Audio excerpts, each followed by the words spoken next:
के द्वारा माननीय का जो है माननीय सीमा संखवार जी का माल्यार्पण किया जा रहा है। धन्यवाद है, जोरदार तालियों से स्वागत।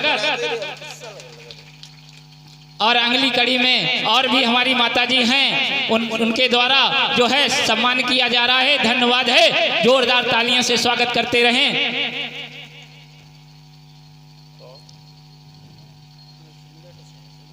लोग उनको जो है बड़े ही बहुत ही अच्छे सम्मान दे रहे हैं। ज्योत्सना गौतम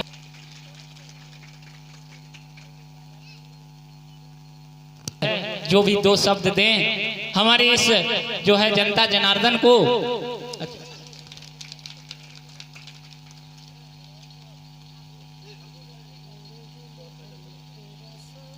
हाँ, तो हम आमंत्रित करेंगे माननीय सीमा संखवार जी को। श्रीमती सीमा संखवार जी अपनी वाणी से हमारी इस जो है कमेटी को, साथ ही साथ बैठे पंचशील दरबार में सभी माताओं बहनों को महिला शक्ति के रूप में आप ये अवगत कर।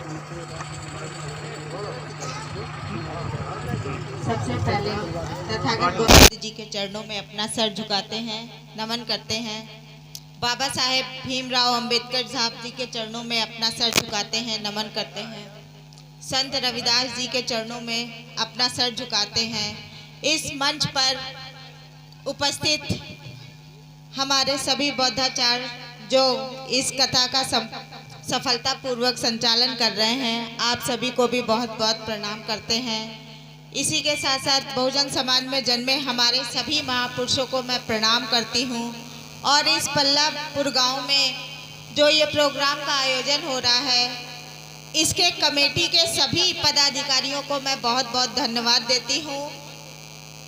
और यहाँ सामने उपस्थित हमारे सभी बड़े बुजुर्ग, उनको मैं बहुत बहुत प्रणाम करती हूँ। हमारी माताएं, बहनें, बच्चे, छोटे सभी को बहुत बहुत नमन करती हूँ, प्रणाम करती हूँ। हमारे साथ चल के आए हमारे भाई श्री लक्ष्मण प्रसाद जी, हमारा भाई सौरभ, आप सभी हमारे ये दोनों जन हमारे साथ हमेशा तैयार रहते हैं चलने के लिए।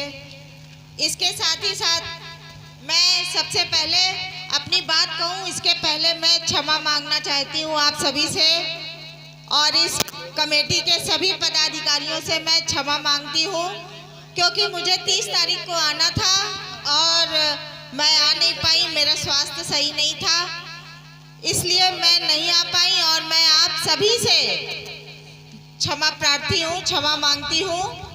और आज मुझे जैसे ही मौका लगा मैं तुरंत सीधे यहाँ पे आई। मैंने कहा आज सबसे पहले जाके मैं माफ़ी मांगूंगी, उसके बाद ही अपना बात बोलूँगी। तो साथियों, आज ये बाबा साहब का प्रोग्राम का आयोजन, बौद्ध कथा का आयोजन किया जा रहा है। इसमें यहाँ आज मंच पर जो अभी दृश्य चल रहा था कि सिद्धार्थ गौतम बुद्ध को क्यों घर छोड़ना पड़ा, तो साफ साफ था कि वो पानी को लेके एक झगड़ा हुआ था। अगर वो उस लड़ाई में शामिल ना होते तो या तो वो शामिल हो जाए, लड़ो मरो, या तो फिर छोड़ के अपना देश निकाला कर लो। तो उस समय भी सिद्धार्थ गौतम बुद्ध ने भी झगड़ा किया, पानी के पीछे अपना घर छोड़ा, सुख सुविधाएं छोड़ी, सब कुछ छोड़ा पानी के पीछे। बाबा साहब ने भी पानी का, हम लोगों को शुद्ध साफ पानी देने के लिए अपना बहुत संघर्ष किया। और आज हम लोग उन्हीं के संघर्षों के बदौलत आज हम लोग पानी पी रहे। देखिए बोतल में भरा साफ पानी है।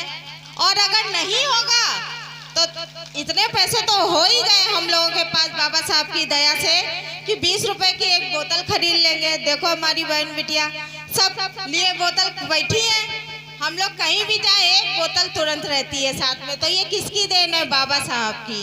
तो बाबा साहब की देन आज हम लोगों को उस स्थान पे ले आई है कि जहां से हम लोग सज धज के, सज सवर के खुले मंच पे बैठकर अपनी बात कह सकते हैं। आज यहाँ जो हम लोग उपस्थित हुए हैं, जिस तरीके से हमारी माताएं बहनें सच समझकर आज बैठी हुई हैं, ये माता रमाबाई की देन है। माता रमाबाई अगर बाबा साहब को ना रोकती, माता रमाबाई अगर बाबा साहब को रोक देती कि नहीं आपको नहीं जाना है, क्योंकि बाबा साहब के चौथे बेटे की रुकना बहन,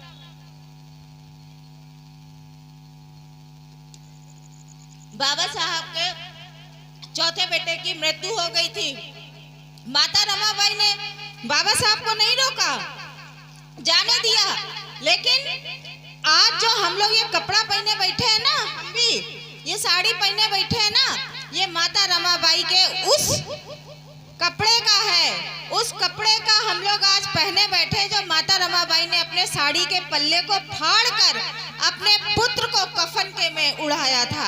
आज हम लोग वही कपड़ा पहने बैठे हैं। तो सबसे ज्यादा कर्जा हम महिलाओं पे है बाबा साहब का, और जिसके ऊपर कर्जा ज्यादा होता है काम उसको ज्यादा करना पड़ता है। मतलब महिलाओं को ज्यादा काम करना पड़ेगा, क्योंकि पुरुष तो वैसे भी स्वतंत्र थे, और संविधान लागू होने के बाद महिलाओं को स्वतंत्रता मिली ना, क्योंकि महिलाओं को तो किसी चीज में अधिकार था नहीं, ना संपत्ति में, ना मायके में, ना ससुराल में, ना पति की संपत्ति में, किसी चीज में अधिकार नहीं था। पुरुष तो अपने आप में स्वतंत्र थे, लेकिन महिलाओं को स्वतंत्रता मिली। तो हम लोगों का काम, हम लोगों की जिम्मेदारी बनती है कि हम लोग बाबा साहब के कारवा को आगे बढ़ाएं। बाबा साहब हम लोगों के लिए एक ऐसी इमारत बना के छोड़ गए हैं, जिसको अगर हम लोग डेंट फेंटी करते रहे ना, तो वो इमारत बरकरार रहेगी। साथियों, जिस तरीके से कोई भी मकान हो, कोई भी इमारत हो, अगर उसमें हम लोग समय समय पे रंगाई पुताई ना करें, तो वो इमारत कभी ना कभी गिर सकती है। तो इसलिए हम लोगों को चाहिए कि जो बाबा साहब इमारत बना के गए हैं, जो बाबा साहब पेड़ लगा के गए हैं, हम लोग खूब फल पत्ते खाए, उसके खूब हम लोगों ने यूज किया, लेकिन हम लोग उसको अगर पानी नहीं देंगे उस पौधे को, तो वो पौधा सूख जाएगा। संगठित होकर बाबा साहब के बताए हुए रास्ते पे चलकर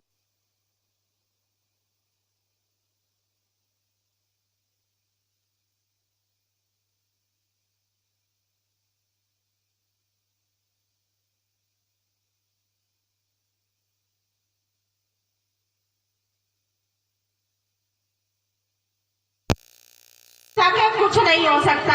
और बाबा साहब ने एक ऐसी शिक्षा हासिल करी, और ऐसी शिक्षा हासिल करके ऐसे स्थान पर पहुंच गए कि वो शिक्षा के बादशाह बन गए। तो शिक्षा के बादशाह बनना कोई आसान काम नहीं था बाबा साहब के लिए, लेकिन बाबा साहब ने हम लोगों के लिए बहुत सारे रास्ते खोल दिए। हम लोग चाहें तो बहुत कुछ कर सकते हैं, लेकिन करना चाहे तब। इस तरीके के प्रोग्राम का आयोजन हमेशा होता है, होता रहेगा, लेकिन इन तरीके के प्रोग्राम को सफल बनाने का सबसे ज्यादा क्या होना चाहिए कि जो इस तरीके के प्रोग्राम को बताया जाए, इस तरीके के प्रोग्रामों में जो बताया जाए, उसको अपने जीवन में उतारना, ना कि यहाँ पे सुनो, देखो, ताली बजाओ, हंसो और घर जाके भूल जाओ। ऐसा नहीं। जब तक हम लोग यहाँ की बातों को अपने दिमाग में, मन में नहीं उतार लेंगे, तो इस तरीके के प्रोग्राम का कोई फायदा नहीं होगा। भाई, इस तरीके के प्रोग्राम से फायदा किसको होता है, आप बताइए?